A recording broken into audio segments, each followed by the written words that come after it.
एक ख्वाब जो अधूरा है उसे तू पूरा कर। एक ख्वाब जो अधूरा है उसे तू पूरा कर। छोड़ के जमाना सारा तू मुझसे बेइंतहा मोहब्बत कर।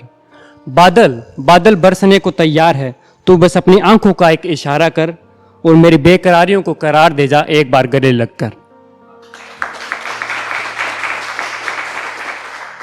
शुक्रिया। कि ठंडी सर्द रातों में अगर तेरी बाहों की ओट मिल जाए तो क्या कहना। ठंडी सर्द रातों में अगर तेरी बाहों की ओट मिल जाए तो क्या कहना। तपती धूप में अगर तेरे आने से दिल को ठंडक मिल जाए तो क्या कहना। ये सर्द रातें, ये तपती धूप तो चलो सह लूं मैं, सोच अगर तू चुपके से आकर मेरे साये से लिपट जाए तो क्या कहना। एक और है कि अब ये लॉकडाउन के बाद पहली मुलाकात है या इंतजार के बाद, तो उस पे कि आज हमारी पहली मुलाकात होगी और मैंने सब कुछ तैयार कर लिया। आज हमारी पहली मुलाकात होगी और मैंने सब कुछ तैयार कर लिया। इंद्रधनुष से 7 रंग मंगवाकर पूरे घर को रंगवा लिया। मैंने कह दिया चिड़िया से कि आज मेरे यहाँ उन्हें दावत पर आना है, क्योंकि आज 2 प्यार के परिंदों ने मिलने का बन बना लिया।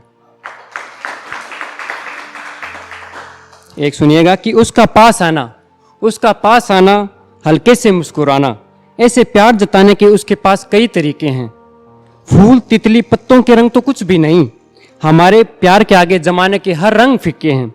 ये पैसा ये दौलत ये अमीरी का क्या करना, ये पैसा ये दौलत ये अमीरी का क्या करना, जब आशिक और मासूक दोनों की जेब में मोहब्बत के सिक्के हैं। एक सुनिएगा कि कल बाग में गया फूल मुझसे मेरे महबूब की महक मांग रहा था। कल बाग में गया तो फूल मुझसे मेरे महबूब की महक मांग रहा था। इस बात से कलियों का दिल भी थोड़ा घबरा रहा था। रात में जब छत पे बैठे थे हम दोनों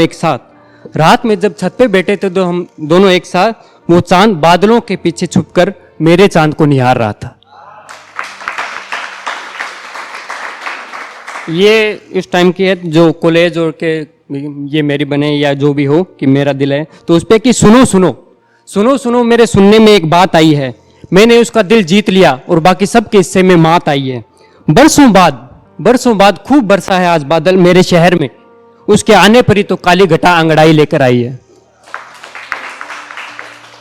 ये कुछ पंक्तियां हैं, ये सुनिएगा। ये सब हर कोई रिलेट कर सकता है जो रिलेशनशिप में है या है नहीं है, प्यार है, जिसकी सगाई हो चुके, एवरीवन। कि मैं उससे दूर होकर सोचता हूं कि अगर वो पास होती तो कैसा होता अगर मैं हल्की सी आवाज लगाता और वो मुस्कुराते हुए मेरे पास आती। कैसा होता अगर मैं बोलता कि आज सर में थोड़ा दर्द है और वो मेरा माथा चूम जाती।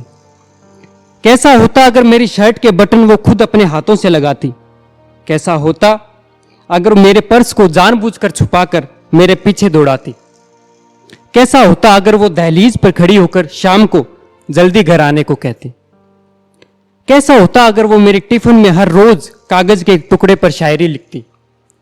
कैसा होता अगर शाम को घर आने पर वो बीमार होने का नाटक करती और फिर मेरे बुझे हुए चेहरे को देखकर अपनी इस बचकानी हरकत पर जोर जोर से हंसती। कैसा होता अगर वो मेरी नाराजगी को दूर करने के लिए मेरे ही पसंदीदा गीत को बड़ी मोहब्बत से गाती। कैसा होता अगर चांदनी रात को गलियों में मेरे साथ मेरा हाथ पकड़कर चलती। कैसा होता अगर चलते चलते वो पहली मुलाकात के किस्से फिर से ताजा करती। कैसा होता अगर वो खुद को मेरे साथ देखकर भगवान का शुक्रिया करती। सोचो कैसा होता अगर राधा केवल राधा न होकर रुक्मिणी होती। कैसा होता अगर प्रेमिका केवल प्रेमिका न होकर अर्धांगिनी होती। कैसा होता अगर ये सारी बातें सच होती और कैसा होता अगर सभी के सब सपने पूरे होते। दो शायरी और है, फिर सुनिएगा। एक और की पिछले 1 साल से वो सबसे एक बात छुपा रही है। पिछले 1 साल से वो सबसे एक बात छुपा रही है। मान के रब मुझे अपने गले का ताबीज चूमे जा रही है। मान के रब मुझे अपने गले का ताबीज चूमे जा रही है। उसके प्यार जताने का तरीका थोड़ा अलग सा ही है। उसके प्यार जताने का तरीका थोड़ा अलग सा ही है। अब देखो ना, जन्मदिन मेरा है और केक वो काट रही है। धन्यवाद। और अंत में जीते रहिए और किसी पे मरते रहिए।